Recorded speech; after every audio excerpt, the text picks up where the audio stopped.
আসসালামু আলাইকুম, কেমন আছেন সবাই? আশা করি ভালো আছেন। আজকে আমি ছোট্ট সোনামণিদের জন্য মাছের রেসিপি নিয়ে আসলাম। আজকে মাছটা আমি সবজি দিয়ে রান্না করব এবং এভাবে যদি মাছ রান্না করেন বাচ্চারা কিন্তু খুবই মজা করে খাবে।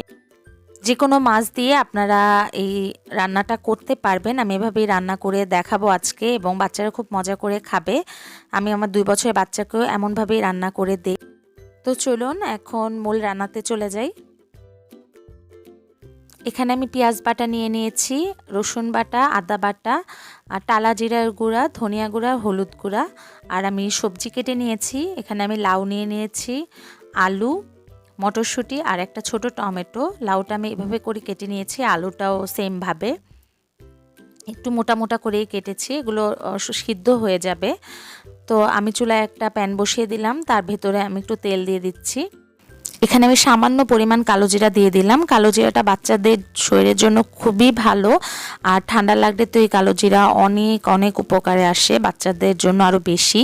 তো এখন আমি মশলাগুলো দিয়ে দিচ্ছি। আমি সব কিছুই হাফ টিস্পুন করে দিয়েছি, শুধু পেঁয়াজ বাটাটা আমি 2 চা চামচ দিয়ে দিয়েছি।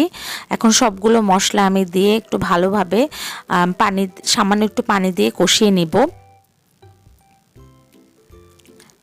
একটু কষানো হয়ে গেলে তারপর আমি টালা জিরার গুঁড়া, ধনিয়া গুঁড়াটা দিচ্ছি। বাচ্চাদের খাবারে জিরা, ধনিয়া, আদা, রসুন সব কিছু আমি দেওয়ার চেষ্টা করি।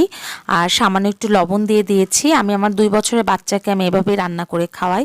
আর এখানে আমি 2 পিস আড় মাছ, সেটা খুব ভালোভাবে পরিষ্কার করে দিয়ে দিচ্ছি।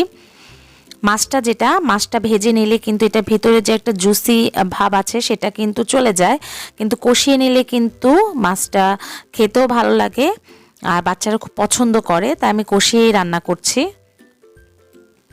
তো মাছটা মোটামুটি আমি 2 মিনিটের মতো কষিয়ে নিচ্ছি একটু পানি দিয়ে, এপিট ওপিট করে উল্টে দিচ্ছি। ভালোভাবে কষানো হয়ে গেলে আমি মাছগুলো তুলে নিব। তো মোটামুটি একটু তেল উপরে উঠে এসেছে, এখন আমি মাছগুলোকে তুলে নিচ্ছি। এখন সেই মশলার ভেতরে আমি সবগুলো সবজি দিয়ে দিচ্ছি, একদম মটরশুঁটি, টমেটো সব সবজি আমি একসাথে দিয়ে দিচ্ছি। আর যেহেতু এখানে লাউ দিয়েছি তাই লাউটাও তাড়াতাড়ি সেদ্ধ হবে, আর আলুটাও নতুন আলু, তাই সিদ্ধ হয়ে যাবে তাড়াতাড়ি। আপনারা আপনাদের পছন্দ মতো সবজি দিয়ে নেবেন, এখানে যে কোনো সবজি দিতে পারেন। আমি এখানে একটা কাঁচামরিচ দিয়ে দিলাম আর পরিমাণ মতো পানি দিয়ে দিলাম। আমি কিন্তু এখানে কোনো গুঁড়া মরিচ ব্যবহার করিনি, কাঁচা মরিচ দিয়ে রান্না করেছি। আমার বেবি ঝাল খেতে পারে না, আপনাদের বাচ্চারা ঝাল খেতে পারলে সামান্য একটু মরিচের গুঁড়া দিতে পারেন। তো এখন আমি ভালোভাবে তরকারিটা সিদ্ধ হওয়া পর্যন্ত অপেক্ষা করব। তো মোটামুটি যখন একটু পানিটা টেনে যাবে এই পর্যায়ে আসলে আমি মাছের 2টা পিস দিয়ে দিলাম। আপনাদের পছন্দ মতো মাছ এখানে ব্যবহার করতে পারেন। তারপর শেষের দিকে আমি একটু ধনিয়া পাতা দিলাম। আমি একটু ঝোল ঝোল করে রান্না করব, তাহলে ঝোলটা দিয়ে ভাত খাওয়াতে খুব সুবিধা হয়। তো এই যে রান্নাটা হয়ে গিয়েছে, খুবই সহজভাবে আজকে আমি মাছ রান্নাটা করেছি, এভাবেই আমি রান্না করি। তো সুন্দরভাবে সবজিগুলো সিদ্ধও হয়ে গিয়েছে।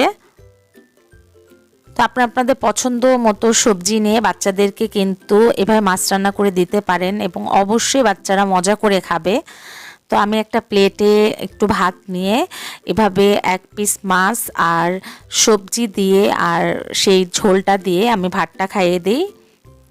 যেদিন আমি ডাল রান্না করি না, প্রতিদিন তো বাচ্চারা এক জিনিস খেতে চায় না, যেদিন ডাল খাওয়াই সেদিন হয়তো শুধু মাছটা ভুনা আমি এভাবে রান্না করি, আর যেদিন ডালটা খাওয়াই না সেদিন আমি এভাবে একটু ঝোল ঝোল করে তরকারি দিয়ে মাছটা রান্না করি, তাহলে বাচ্চা মজা করে খায়।